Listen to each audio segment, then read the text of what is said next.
नमस्कार दोस्तों, कैसे आप सब। मैं स्मार्ट स्टडी विद घनश्याम में आपका हार्दिक स्वागत करता हूं। तो जैसा कि आप जानते हैं, आरएस भर्ती आने के बाद एक वापस प्रेस नोट आया था कल, आप लोगों ने देखा भी होगा। उस बारे में बात करेंगे, लेकिन उससे भी बड़ी बात एक है कि आरपीएससी की जो बहुत बड़ी चूक सामने आई है और उस चूक का खामियाजा लाखों राजस्थान के विद्यार्थियों को भुगतना पड़ रहा है। वो चूक क्या है, माजरा क्या है, आखिर क्या लफड़ा है, उसके बारे में हम आज बात करेंगे। वीडियो बिल्कुल स्किप मत करना, जानकारी बड़ी इंपॉर्टेंट है। उम्मीद करता हूँ कि यह जानकारी देने के बाद आप खुशी से उछल पड़ोगे। तो जानकारी क्या है वो ज़रा देखते हैं। तो सबसे पहले तो जो कल आरपीएससी का प्रेस नोट आया था उसके बारे में हम बात करते हैं। देखिए, जानकारी ये नहीं है, इसकी वजह से क्या दिक्कत खड़ी हो गई वो ज़रा ध्यान से सुनना। ये आरपीएससी की चाल देखना। मुझे ऐसे लग रहा है आरपीएससी की 7.5 चल रही है अभी। राजस्थान लोक सेवा आयोग अजमेर से प्रेस नोट जारी कब हुआ? कब? 17/9/2024 को। ये आरपीएससी की वेबसाइट पे चाहो तो आप भी निकाल के देख लेना। समाचार पत्र दैनिक भास्कर जोधपुर के संस्करण में 17/9/2024 को एक खबर छपी थी। खबर क्या थी कि राजस्थान राज्य अधीनस्थ सेवा प्रतियोगी परीक्षा 2024 यानी जो आरएस का विज्ञापन आया था उसके बारे में बात कर रहा है। उस विज्ञापन में 2/9/2024 को कार्मिक विभाग की अधिसूचना हुई और 23/9/2022 के अनुसार व्यक्ति 31/12/2020 को आयु सीमा के भीतर था तो उसे 31/12/2024 तक,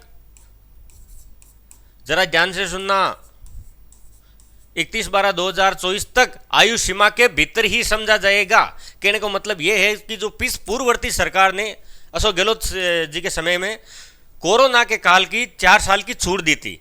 छूट क्या थी कि जो व्यक्ति 31/12/2020 को किसी वैकेंसी के लिए पात्र था, मतलब मैं 40 साल का हूं अभी, मान लो सपोज करो, और 40 साल का मैं 2020 में था, तो अभी 2024 चल रही है, तो मेरी एज हो जाएगी 4 साल बढ़ के 44 साल। तो मुझे 44 साल का नहीं समझा जाएगा, क्योंकि मेरी आयु की गणना है वो 31/12/2020 को मान के ही की जाएगी। लेकिन इन्होंने क्या किया, इस संबंध में उल्लेखनीय है कि राजस्थान राज्य अधीनस्थ सेवा संयुक्त प्रतियोगी परीक्षा 2024 के लिए संबंधित सेवा नियम 1999 के अनुसार आयु गणना का आधार 1/1/2025 मान लिया इन्होंने। 1/1/2025 इस भर्ती में 1/1/2025 होने के कारण अधिसूचना दिनांक 23/9/2022 को द्वारा देय आयु सीमा में छूट संबंधी प्रावधान इस भर्ती में निष्प्रभावी हो गई। कुछ मिला के 2022 में जो आदेश निकाला गया था कि 4 साल की छूट है, वो इस भर्ती में नहीं दी गई थी, इसलिए ये जो सरकार का आदेश था वो निष्प्रभावी हो गया। तो आरपीएससी ने अपनी गलती मानते हुए इस आदेश को माना है कि अब संस्कृत शिक्षा विभाग के लिए प्राध्यापक भर्ती 2024 एवं वरिष्ठ अध्यापक भर्ती 2024 के पदों जारी विज्ञापन में अधिसूचना 23/9/2022 के अनुसार छूट दी गई थी। इसलिए संबंधित सेवा नियम 2015 के अनुसार आयु गणना का आधार दिनांक 1/7/2024 रखा गया था। तो इसमें भी ये सेवा में संशोधन करते हुए इसी वैकेंसी में जो 4 साल जिनकी एज बढ़ चुकी है उनको 2020 के अनुसार गिना जाएगा और उनको भी 4 साल की कोरोना की छूट मिल चुकी है। तो सबसे बड़ी बात तो ये थी, ये आरपीएससी ने अपनी गलती मान ली। लेकिन एक गलती है जो अभी भी विद्यार्थियों के गले की हड्डी बनी हुई है, वो गलती नहीं मानी। वो गलती क्या है, जरा ध्यान से देखो। वो गलती ये है, ये बात कर रहा हूं मैं डिप्टी जेलर की, डिप्टी जेलर की। वो भी आरपीसी निकाली, हालांकि आरपीसी निकाले, अधीनस्थ बोर्ड निकाले, कोई भी निकाले, क्योंकि सरकार का आदेश सभी संस्थाओं पे लागू होता है। लेकिन इन्होंने क्या किया कि जो आयु सीमा थी वो 1/1/2025 गिन लिया। इसमें जो कोरोना की 4 साल की छूट मिलती है वो इन्होंने डिप्टी जेलर में कोरोना की 4 साल की छूट दी नहीं। और कारण क्या बताया था कि जो वैकेंसियां लेट आती है उनमें 1 साल 2 साल की छूट मिलती है, जबकि डिप्टी जेलर की वैकेंसी 12 साल बाद में आई है। तो इसमें तो कम से कम 12 साल की छूट, चलो मुझे भी पता 12 साल की नहीं मिल सकती, कम से कम 5 साल की मिलनी चाहिए। चलो 5 साल का ही आप एहसान मत करो हम पे, लेकिन जो सरकार ने जो 4 साल छूट दी है वो कहां गई? उन्हीं की गलती की वजह से 4 साल छूट ना देने के कारण हजारों लाखों ऐसे युवा है जो उस भर्ती से बाहर ही हो गए, पहले ही अप्लाई नहीं कर सकते। उनको ओवर एज वो खुद नहीं हुए, उनको ओवर एज आरपीएससी ने कर दिया। उनकी एक गलती की वजह से वो सारे के सारे अप्लाई नहीं कर पाए। बाकी सारा का उन्होंने अपना सही फिक्स दिया है।